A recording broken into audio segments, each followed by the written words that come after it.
Hello everyone, good morning. कैसे हो आप सभी? तो सुबह-सुबह मैं सबसे पहले चाय पीती हूँ। रात को मैंने अपने जो ये टारगेट्स हैं ये सेट कर लिए थे। इनके अकॉर्डिंग मैंने अपना जो दिल्ली पुलिस को टारगेट करते हुए अपने कुछ सेट्स बनाए, कुछ हरियाणा के एग्ज़ाम्स भी। तो मैं कॉम्पिटिटिव एग्ज़ाम चाहे कोई भी हो, अपने को एक नौकरी लेनी है तो उसके हिसाब से मैं अपना शेड्यूल बनाती हूँ।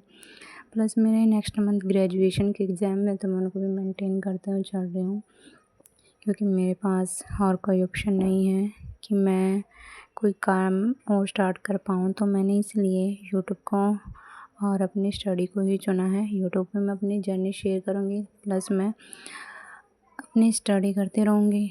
ज़्यादा कुछ अगर मैं एडिट नहीं भी कर पाती हूँ तो आपको कुछ तो मैं अपनी लाइफ़ का पार्ट दिखाऊँगी, जिससे आप लोगों को भी उस चीज़ का पता लगे और मुझे भी मोटिवेशन मिलता रहे।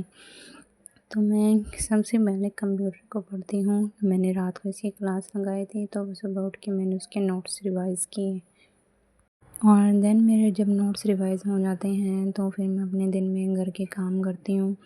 उन काम्स को करने के बाद जब मैं फ्री होती हूँ तो फिर से मैं अपना स्टडी ही करती हूँ, क्योंकि दिन भर में जो काम होते हैं, खाना बनाना, फिर एक मेरा छोटा बेबी भी है तो उसको भी सँभालना होता है।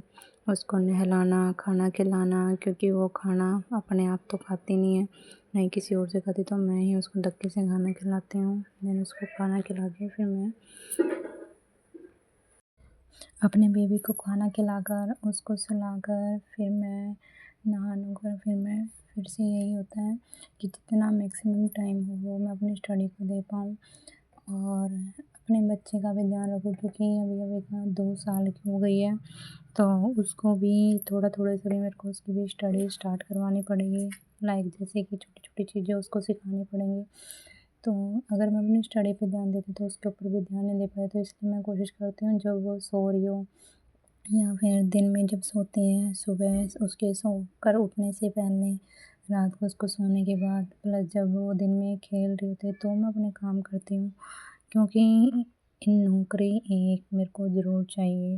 एंड जब नहीं हो पाता किसी कारणवश तो हम किसी और को ब्लेम नहीं कर सकते, उसके लिए हम खुद ही ज़िम्मेवार होते हैं। प्लस मेरा एक बार ऐसा हो भी गया है तो मेरे को पता है कि मेरे अंदर कौन-सी कमी थी जिस कारणवश मेरा पहले नहीं हो पाया था और अब मेरे को क्या करना है। वैसे मेरा अभी ग्रेजुएशंस के जो एग्ज़ाम्स हैं, इनका जो स्टडी मटेरियल है वो मेरे को कवर करने का भी मन नहीं करता, बिकॉज़ ऑफ़ टाइम वेस्ट होता है। टाइम वेस्ट तो नहीं होता, क्योंकि कॉम्पिटिटिव्स के लिए फिर कम टाइम से मिल पाता है। तो इसलिए फिर मैं सोचती हूँ कि इसको जल्दी से कवर करके नेक्स्ट मंथ इसके एग्ज़ाम हो जाएंगे, फिर मेरी फाइनल ईयर हो जाने के बाद कोई इशू नहीं रहने का। नहीं, अगर मैं इनमें अभी वीकनेस दिखाऊंगी तो फिर आगे फिर से मेरे को प्रॉब्लम्स आए, तो कोशिश करूँगी इनको जल्दी से कवर करके बीच बीच में जैसे रिवीजन टाइप्स में अपने वैसे स्टडीज़ रोट लूँगी, जिससे कि मेरा कंपटीशन एग्ज़ाम से मैं टच में बनी रहूँ, उससे दूरी ना बन पाए। तो अपनी यही कोशिश रहेगी कि अपन जल्दी से जल्दी अपने इसको स्टडी को मेंटेन करते हुए अपने काम करें, अपने बच्चों को भी साथ में उनके खेलें, उनका भी ध्यान रखें और अपना भी काम अपना प्रॉपर टाइम पे हो। और रात को अगर सोएं तो इस तरह से लगे कि हाँ भाई, जो आज मैंने टारगेट्स बनाए थे वो मेरे कंप्लीट्स हो चुके हैं, किसी प्रकार का इशू ना रहे। परिस्थिति चाहे मेरी कैसी भी हो, वैसे हस्बैंड साथ दे रहे हैं तो मुझे उनकी उम्मीद पर खरा उतरना है। और इसके अलावा और कोई ऐसा प्लेटफॉर्म नहीं है जहाँ से हम लोग अपनी लाइफ, अपने बच्चों की लाइफ को अच्छी बना पाएँ।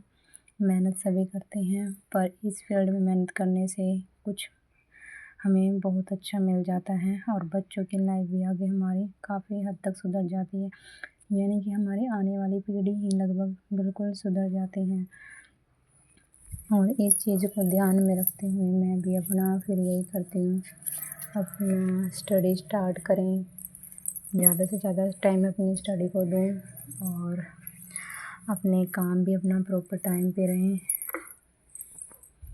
दोस्तों, आप मेरे इस चैनल को सब्सक्राइब कर लेना और इसको लाइक करना और मुझे ताकि मोटिवेशन मिले और इस प्लेटफॉर्म पर मैं आपके सामने अपनी जर्नी को रख पाऊँ। आप लोग व्लॉग को एंड तक देखना और कोशिश करना कि आप लोग मेरे मोटिवेशन को बनाए रखें।